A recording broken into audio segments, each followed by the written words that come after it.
from the heart of Dubai, where tomorrow is being built today, to the world. Welcome to the CTO Show with Mehmet. Here, we redefine technology and reimagine possibilities. With Mehmet, delve into the riveting realms of AI, cybersecurity, and digital technology. Experience the thrilling highs and lows of startups. Immerse yourself in the spirit of entrepreneurship and witness the future of business innovation being written in real time. Now, without further ado, let's tune in and explore the future. Hello and welcome back to a new episode of the CTO Show with Mehmet. Today, I'm very pleased joining me from the US, Nick Jain. Nick, thank you very much for being with me on the show today. As I was explaining to you before actually we started today's episode, that the way I love to do it, I like to keep it to my guests to introduce themselves. So tell us a little bit more about you, your journey, and what you're currently up to. And then, of course, we have plenty of topics to discuss with you today. So the floor is yours. Thank you so much. So my name's Nick. I'm the CEO of IdeaScale, which is a B2B SaaS company that makes innovation management software. We've been in business about 15 years and have hundreds of clients across the world. The US Coast Guard, US Post Office, Comcast, Pfizer, many organizations all over the world, including the Middle East, Asia, Africa, Latin America, et cetera. In terms of my personal background, I grew up in a mix of India and Canada, did my undergraduate at Dartmouth in mathematics and physics, and then got my MBA from Harvard Business School, where I was a Baker Scholar. First half of my career was on Wall Street as a professional investor. And for the past 5 or so years, I've been a professional CEO. I've run a $100 million revenue trucking company, a $2 million men's shoe company. And now I'm really excited to be at IdeaScale, which is the definitive innovation management software on the planet.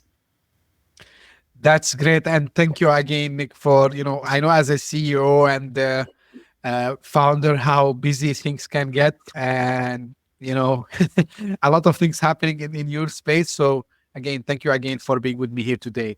Now, the first thing I would love to start the discussion with today, Nick, is the idea of starting your current business, and especially you mentioned it's all about innovation. So what was the main, I would say, opportunity, I would like to call it, not a challenge, that you saw in the marketplace that led you to leave, the investment world and come to the B2B SaaS world?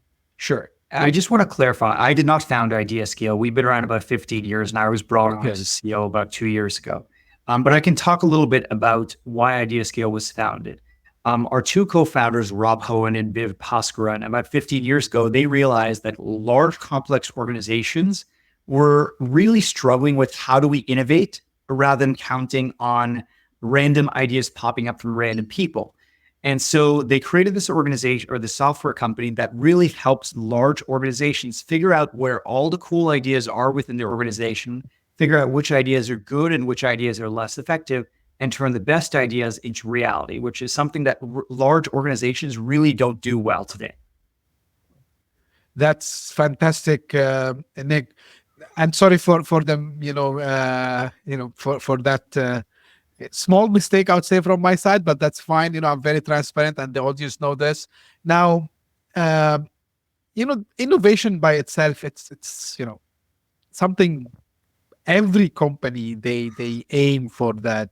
How have you seen, especially in the recent, I would say 1 year or so, because everything started to accelerate with AI. Of course, we're going to talk about AI later, but what have you seen, the main motives for companies to drive innovation and, to try to do things in different ways that they are doing it currently? Sure. I would say there's two things that have happened. Number one is that the speed of the innovation cycle has increased. So 30 years ago, you didn't have to innovate as quickly as you do today. Today, if you're an organization, whether you're a government entity or a private sector organization, your competitors are innovating much more quickly. And so you have to. There's this greater appreciation that if you don't innovate, your competitors are and you fall behind. So that's number one. Number two is, I think there's been a greater value shift within organizations, especially large ones, that have realized, look, in order to be creating value for our customers, We need to be doing things better each day. It's not good enough that to say we are great. We still want to be better tomorrow. And that's a philosophical shift that has occurred and is occurring throughout the world. Now, one thing I want to ask you, Nick, which is how much, because we hear this term too much, and from, what you have seen so far, this requires from organizations to have what we call it innovation culture, right? So whether they are a small startup or large organizations. So from your point of view, how do you think not only building the culture, but actually sustaining the culture, how do you have you seen, the successful ones have done it? I would ask you this way. Sure. I think there's 4 things that any organization needs to build and sustain a culture. Number 1 is someone near the top has to say, we actually care about innovation. If that doesn't happen, an organization doesn't proceed down the path to becoming innovative. That's step 1. But once you have that initial desire to be innovative, you need 3 things. Number 1, you need innovation to be declared as an actual core value of the business alongside whatever your other core values of the business are in your mission statement. Number 2, you need the right incentives for people to actually want to innovate. A lot of organizations actually disincentivize people from becoming innovative. And number 3, you need the right technology and processes. You can have great people, but if you don't create technology and processes that actually enable them to be creative and innovative, then they can't. It's like sending a carpenter to a work site without a hammer and a saw. He or she could be the greatest carpenter in the world, and yet they can't actually go do carpentry without the right tools in front of them. Now, let me ask you this question, Nick. Whose responsibility it is? Like, is it the people who works with it? Because when we say innovation, mainly it's going to be driven by technology also as well. So is it like the technology department mission? Is it like the board mission? Who you would recommend, I would say, to drive this innovation? Sure. So I don't think the board's job is to drive innovation. Their job is to hold the executive team accountable for driving innovation. It's really at the ultimate accountability for any organization sits at the C-level. They are responsible for making sure the organization moves ahead. But once you've achieved that philosophical idea or value system that we are going to be innovative as an organization, I think there's two types of groups of people who are responsible for actually going out there to achieve innovation. Number 1 are the decision makers of the organization, whether that be junior managers, senior managers, executives. And number 2 is everyone throughout the organization who was actually given a good incentive to be innovative. And that can include blue collar line workers in a trucking company, or it can include all the way up to the R&D and senior technology executives within an organization, right? Every organization needs to innovate, whether you're a government organization that's delivering driver's licenses to people, whether you're a pharmaceutical company that's inventing new drugs, whether you're a technology company that's building new features. Everyone needs to innovate, and the way that innovation happens within that organization slightly depends on the characteristic and industry of that organization. Makes sense to me. Now, and the audience, they know this, so for the sake of transparency, I would say. So we are recording on the 18th of September. So probably it's going to go out by end of September or beginning of October when they are listening or watching us. So today, I've read an article which really attracted my attention. And, it came at the right time that I'm talking to you today, Nick, where I've seen a study done by IBM saying that, when actually, this is why I didn't actually like the wording, because they said IT failed business executives and they are not happy with their technology departments. And my opinion is, and I want to hear your opinion on that, and it's regarding innovation actually and business transformation at the same time. So they said, like, because they think that technology departments, or what I don't like the IT word. And the reason is, I think IT, information technology, is so outdated. It was fit for, when we start to collect information in our machines, but nevertheless, we have that today. So it should be the technology department. So what I want to ask you, Nick, from leadership perspective within the technology department, do you think, they were facing certain challenges that I would say, slowed them down from adapting innovation?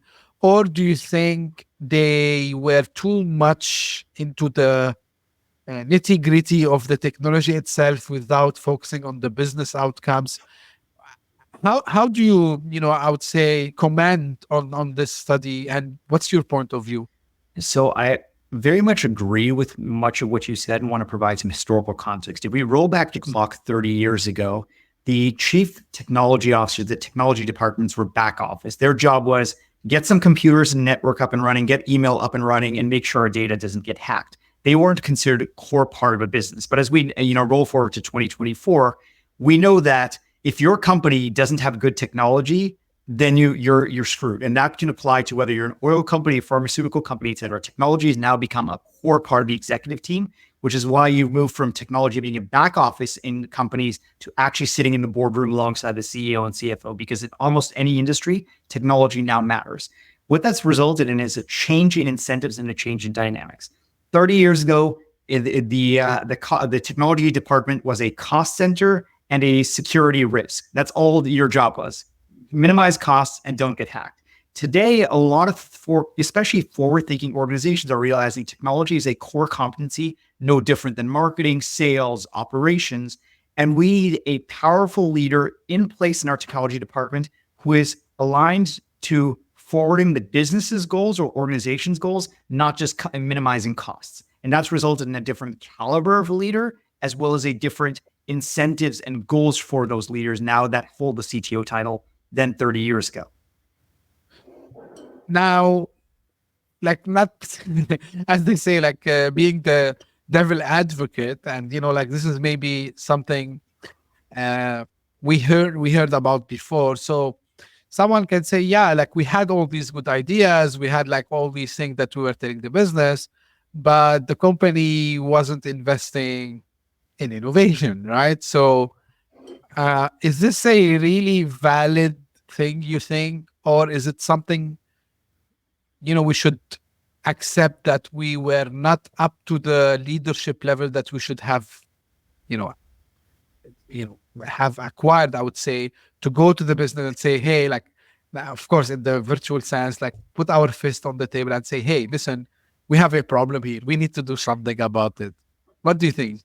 So look, if an organization is not willing to invest in innovation, whether that be in the CTO department or any other department, that is ultimately their choice. But I always come back to a core thing I believe in, which is if you're not innovating, remember that your competitors are, right? So if you're not investing in your technology department or any other aspect of your business, if your competitors are, and if your competitors have realized that having a good technology department, whether you call it information technology department, and they have invested in that, and they're getting ahead, it may not hurt you today, but it's certainly going to hurt you tomorrow. And so any good leader now sitting in the C-suite, any good CEO and CFO, they're starting to think of technology not as a cost center, but as a core operational capability. And if they're not, their competitors are getting ahead of them and they're losing the race every day. Absolutely. This is, exactly what my thoughts were like when I read the article. And yeah, I said like the biggest issue, to your point, is like the technology department or IT department, whatever people, if they still feel they need to call it IT, it's fine.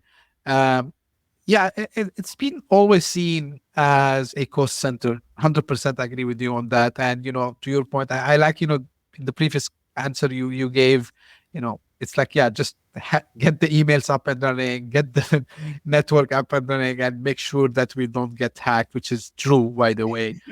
But yeah, I'm a big believer that, and I'm being like advocate for this because I've been in that seat for some years in my career, and I was always saying that technology departments should be treated, or actually they should prove also to the business that, hey, we're not a cost center. Of course, we have our own costs, which is normal, like any other department in the business, but also we can like be even revenue generating if we're allowed to do the things in the way we could do. And there's a famous say that every company should become a technology company, and I think the ones who manage to do this, and the rest is history, as they say.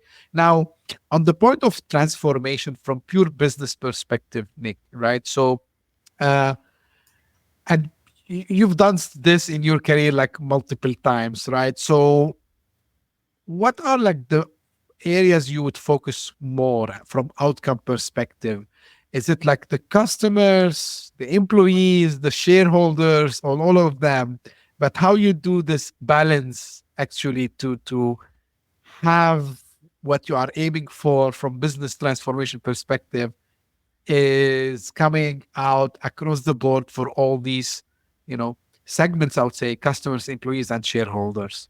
Sure. So those are I love how you said customers, employees, shareholders. Those are the three constituents I always talk about for a private business. The whole point of any private company, whether you're based in China, Dubai, the United States, is your private company is creating value for your customers, your employees, and your shareholders. And you have to create value for all three. Otherwise, your three-legged stool falls down.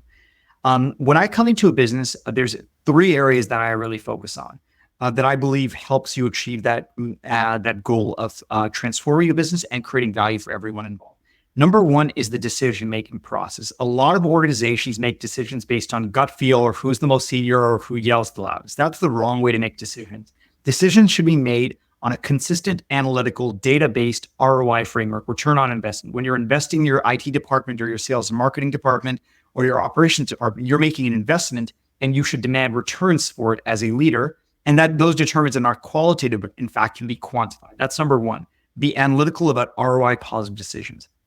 Number two is make sure you're delivering differentiated value to your customers, right? If you're not creating value for your customers in a way that is different and better for your competition, it's a race to the ball. And number three is be transparent and clear to your organization about what that organization's goals are and be the best at achieving those goals. A lot of organizations try and do so many things because their goals aren't clear or people are headed in different directions. Just go figure out what that one thing that you want to be great at as an organization is and go do that and make sure every one of your departments and people are focused on that one mission. I think this happens, Nick, when people falls in the trap of just following a trend for the sake of following the trend, right? Yeah. So I get asked, as a technology company, what are we doing with AI? Because everyone has been talking about AI and software for the last 18 months. And we've done a little, but we haven't just added AI to every marketing document and every piece of our technology because that's just trendful. And we are actually trying to build a really good product. And that doesn't mean slapping AI onto every marketing document the way a lot of other technology companies have done. Absolutely. But, it's good like you mentioned AI because actually I was trying to relate to the next topic I want to discuss with you today. But we cannot ignore that AI is becoming, I would say, more and more integrated in even our daily life. So now I can't remember a day where I didn't, for example, used one of the, Gen AI tools, whether it's ChatGPT, Claude, Gemini, whatever, right? So do you see it useful to introduce AI at least I would say, for brainstorming, maybe innovation within the organization, or maybe try to see if we can enhance our day-to-day business operations within an organization. Do you see this something which might be useful? Of course, I'm not talking about just like say, hey, yeah, like we're going to use AI for this, for that. But I mean, at least start to adopt it slowly. What do you think?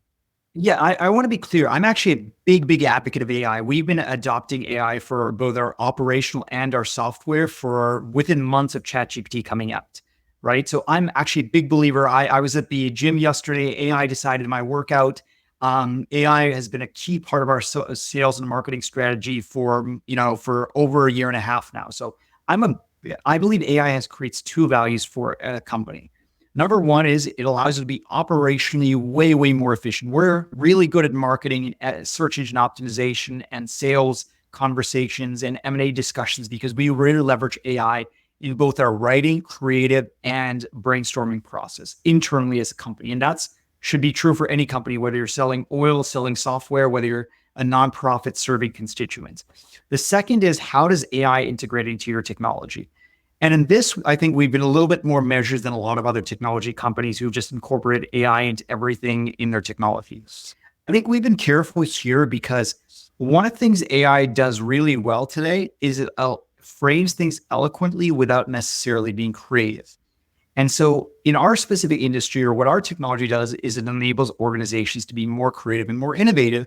And if you just slap AI into everything, what our software does is it won't be coming up with creative or innovative things. So we've been a little bit more measured because we want to make sure that what is coming out of our software actually is new and exciting for our organization, not just something regurgitated by AI. Now, that may change a year from now or a month from now where AI becomes more creative, but the technology is not quite there yet for application in our sector. What's your take on everything called Copilot, Nick? I love it. We use marketing copilots. Our engineers use software copilots. I built a small copilot for me to engage in partnership discussions with consulting firms. So I love all these copilot technologies. Whether you call them Claude or GitHub Copilot or Gemini, we use them all aggressively. And I push my employees not just to use them, but to actually take training courses in all of these technologies. So just train on the prompts and these kinds of things, well, right? Prompt engineering, but also how do you write effective APIs to talk to these technologies? How do you think about hyperparameter optimization? You may want to deploy for anybody who's in technology. Well, you can actually download Llama, which is a open source AI that you can use on your own systems, and there's a lot more tuning you can do to that than you could with let's say ChatGPT, which is a commercial AI solution. Absolutely. It's really fascinating how things changed since 18 months or so, I would say. On that point, I'm going back a lot to innovation because this is the space you are in today, Nick. So, but with AI, and we talk about co-pilots, so do you see like us humans, becoming more into the creativity, that brings actually the real innovation? So basically we have someone to do the, again, I would say the repetitive tasks maybe, or the prepare for us at least, the things that usually we used to spend a lot of time on to start taking decisions and, start brainstorming. So is this, bringing us, and do you believe that as humans, this will make our creativity, putting us on a really competitive edge when it comes to innovation?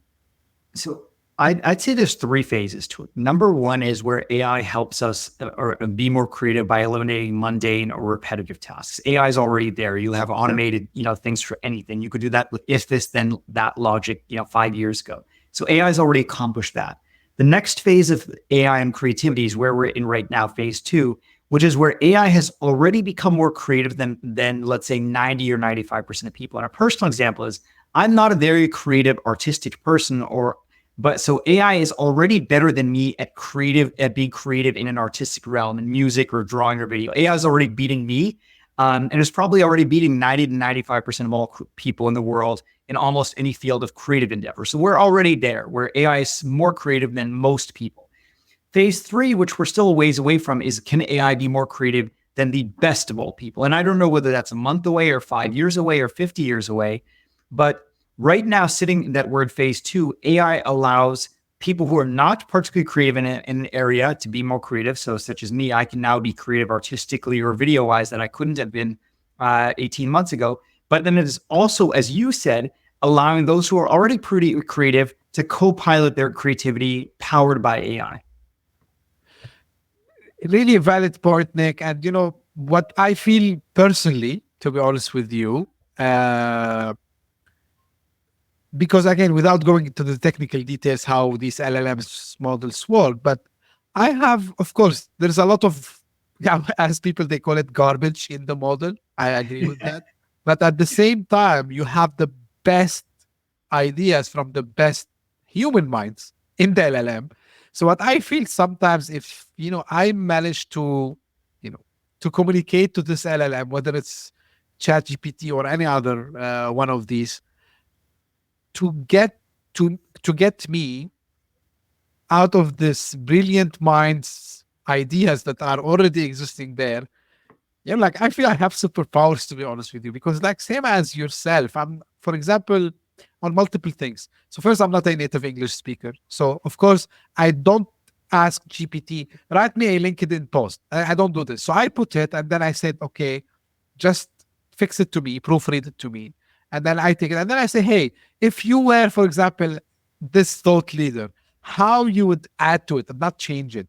And then, it goes and brings really things that I never thought about it. And I feel like I have a conversation with the actual person that I wanted to talk to, which is really fascinating, I would say.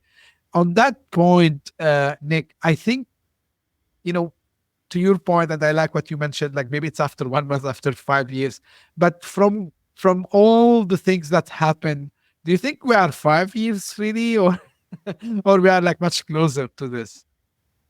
So again, I think we're at phase two where AI is smarter or more capable than 90 or 95% of human beings, which is a terrifying social proposition, by the way, right? That a lot of information workers, right? People who work with their minds, whether that be consultants, bankers, already the AI is smarter than a lot of them. That's terrifying from a social point of view in terms of employment, what do people do productively, meaning in life, all that stuff. I personally am, reasonably aggressive that AI technologies will become smarter than human beings very quickly with it, right? I don't know if you saw, but just 4 or 5 days ago, OpenAI or ChatGPT released their Strawberry model, which now is able to do mathematical reasoning better than 98% of the American International Math Competition competitors, which are the best of the best young mathematicians. I was a competitor and I'm a theoretical math guy. It can outperform, I think, 90% of PhD students in their own field of expertise. So this is actually a thinking AI, not just an AI that is able to regurgitate information, but actually something that is able to logically think through things. That's really cool. So I am a big believer, and this is scary again from a social point of view, that AI is advancing much more intelligently than most people think about. Absolutely. Just, I don't want to go and steal too much, from this conversation, but because you just mentioned the Strawberry model, and this is something I expected it to happen. So it looks like with this reasoning thing, and from the way, at least how they brought it into the UI, I always keep talking and I ask a lot of guests who are experts also in this space about the AI agents. And then, you have a kind of a maestro agent, and this maestro agent, he has like couple of other agents that work and report back to the maestro. And, because of this reasoning thing, they can go back and forward and they would act as if, this is my expectation again, maybe it will happen in 1 month, to your point, maybe in 5 years, but this is how I see things going, which is really mind-blowing, as you just mentioned, Nick. Yeah, that's called a principal agent or a master agent model. We're already, dumb versions of those sorts of systems have been in place for about 10 years, Right. where you have a master controller with, several independent operatives, and they reach consensus. It's consensus-based decision-making. AI just enables technology or to do that in a more sophisticated fashion than was possible 10 years ago.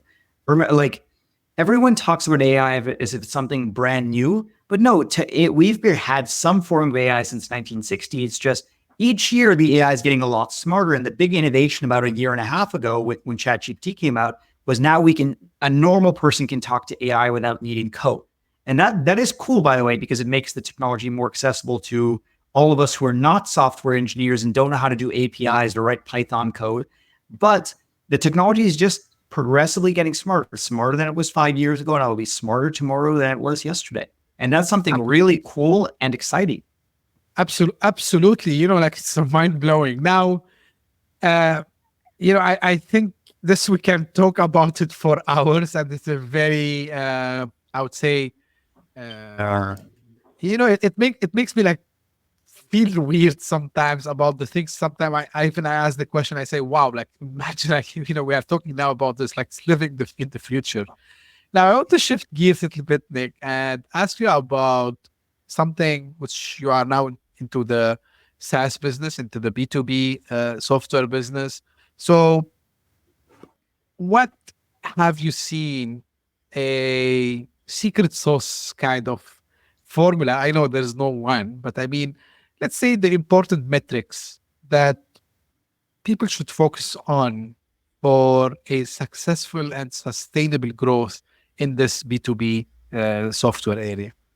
Sure. So there's four. I'm coming from a professional investor where for most of my career I was actually an investor into SaaS businesses. And there's four numbers that really matter from a theoretical and practical perspective. Number one is what's your net retention rate? Number two, what's your revenue or ARR? And number three, what is your profit margin? Those are the first three. And those are backwards looking metrics to understand where your business is today and where it's been over the past year or 2 years. The forward-looking metric that smart investors should be thinking about is the incremental return on ROI, the incremental return on investment, which is, okay, the company is about to spend money on a marketing campaign or a new chief product officer, a new technology or M&A. How much return is that going to generate over the next several years? So if you have those four numbers and really understand them and are effectively managing them, you're really running your business well.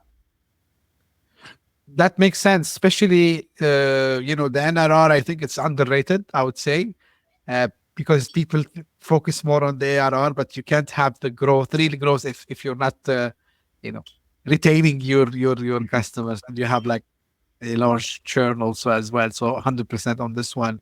How have you seen, of course, this is, we talk about these numbers. So probably these companies, they have found, the proper product market fit, and they are aiming to go into the profitability area. Some people or some founders who are like in still early stage phases, I would say.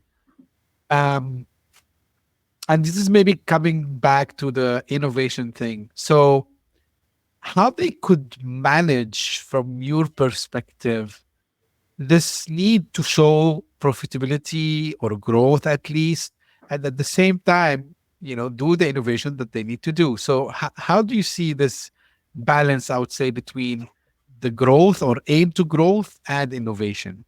Sure. So it's funny that you asked that about profitability. One of my board members is a serial entrepreneur. He's run several businesses that he's bootstrapped into tens of millions of dollars of revenue without taking a dollar outside capital.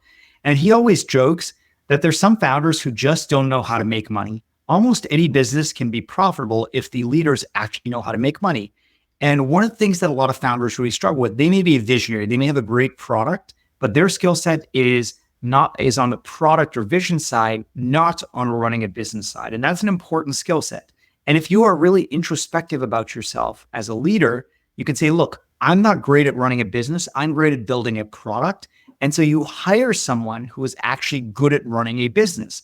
Because if, almost any business can be profitable if it's well run. You just need to find the people who actually know how to run a business well, which is a valuable skill set that many people underappreciate.